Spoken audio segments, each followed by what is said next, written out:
Hi, my name is Yormark, and welcome back to the CNT podcast. This week, I'll be talking about the sticky substances and going all in on that. But first, let's look at card of the week. This week's card of the week is this Patrick Wisdom Optic Rated Rookie Auto.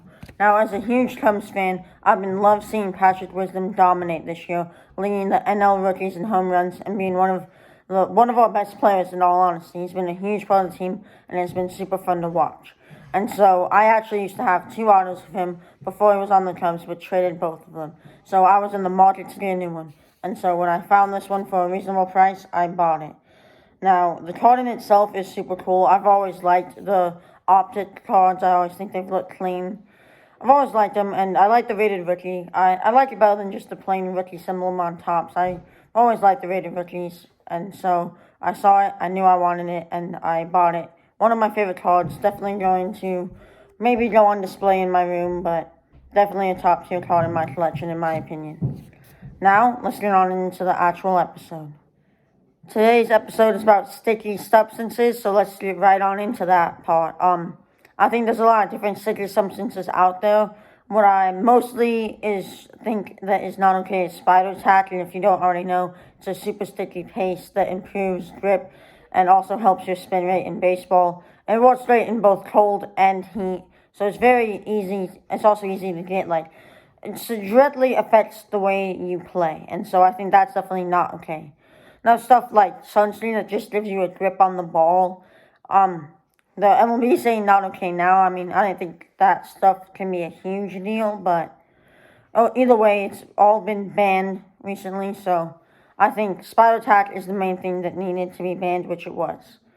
Now, before we get into my thoughts, I just want to read off some of the notes I got from the Tyler Glasnow interview, and if you haven't seen it, I'd highly recommend watching it. So, saying he believes that going the cold turkey, just straight up not easing out of it, it resulted in part of his injury. And he also admits to using sticky stuff, but not spider tack, only stuff that helps him grip the ball. He says everyone uses it, which I could believe. Obviously not spider tack, but everyone used sticky stuff in one way, whether it be spider tack, Roseline, whatever. That everyone has used it at least once, is what he is basically getting at there. He says going straight cold turkey was not a good thing to do. He thinks that the MLB should have waited and had them do it in the offseason, which I don't disagree with. I think that wasn't the best way to do it. I feel like, you're just asking to go cold turkey, that's going to hurt people, like it did last now. I do think that was an effect to it. He says it felt very different after his cold turkey start, he felt so in completely different ways he never thought he could, which makes sense. It's like the first time he's pitched at a pro level without having something to help grip the ball. He had to hold it differently. He changed the way how he held the ball. He had to hold it back in his hand, which is obviously going to affect you. It's not going to. He wants to get rid of the no-going cold turkey. I agree. I think maybe not jump to this right now. I think that's a bit prematurely. Let him work it out in the offseason and start implementing it next year, I think would have been better. So that's something I agree with Tyler as well. He doesn't love how the MLB handled it, and I completely 100% agree with that. I think that the way they handled it was not the best, and I think this could be a nail in the coffin for Rob Manfred. Maybe not. I don't think it will be, but it definitely might be if things continue to go worse with players getting checked, which I'll talk about very soon. Before I get into my thoughts, make sure to hit the subscribe button. We are so close to 100 subscribers, and it would mean a lot to me if we could get there before the end of July. Now, let's get right back into my response and more about getting players checked. It's a crappy situation for everyone, and there's no doubt about that.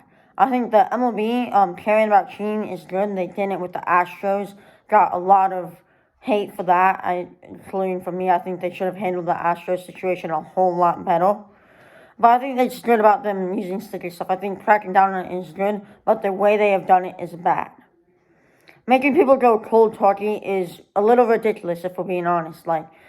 Think about if you've always done one thing one way and then you can't do it that way, you have to completely change it without easing out of it, you're going to struggle at first and possibly ruin yourself altogether. I think they should have waited until the offseason and had them ease out of it. Would have been much better for the sport of baseball and for pitchers to stay dominant.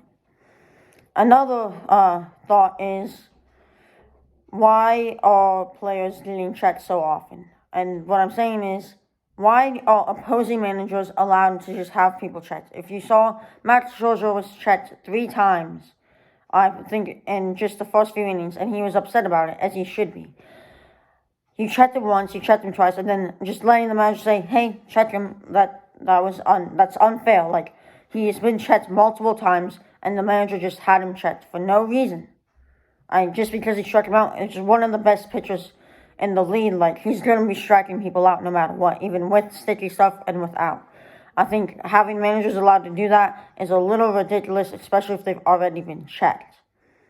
Another little thought is Sergio dropped his whole pants. That's pretty funny, but it's also a little ridiculous. Like, if we're gonna make this work, everyone has to come together and allow it to work, and not just be and doing that. Like, the umps need to be respectful about it. The players have to cooperate if this is going to work out. And I think that is something that needs to be worked on a lot.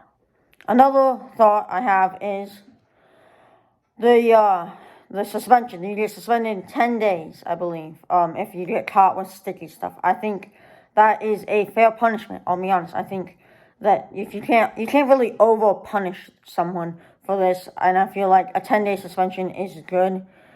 However, the team can't use that roster spot on anyone. That could hurt people if your whole team is using the sticky stuff, which hopefully they're not. But I think that the 10-day suspension for the player is good, but allow the team to call someone up just so they don't have a entire, in case they can have a full roster. I think being able to use that roster spot will be essential, and that's the one thing I would change. Now, my last thing about this whole sticky situation is the first player got caught today in the Mariners White Sox game that was delayed, and it sucks to see. I mean, he was cheating. He was caught with it. However, I've seen a lot of people saying, "Hey, well, they only thought they didn't really check him all that hard. They just threw him out," which I think is true. I think if you're going to be thrown out of the game, he needs to be checked more than he was. I feel like there's a chance that it was only thought of, and there's a chance he might not have. I think he was using sticky stuff, I'll be honest, but I feel like they should have done a deeper search of him before they just assumed that he was.